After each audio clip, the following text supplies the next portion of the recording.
দিয়ে দিতেন এবং সাহাবায়ে কেরামদেরকে বলতেন তোমরা আমাদের নতুন ভাইকে সহযোগিতা করো।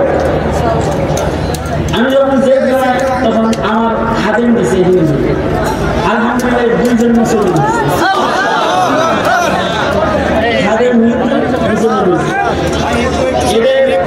একজন বের হতে পারেন ফাঁসির আসামি, ও বলছে হুজুর আমার ইমানের সাথে যেন মৃত্যু হয়। আর একজন বের হয়েছে, আমি তাকে চাকরির ব্যবস্থা করে দিচ্ছি। এখন আমার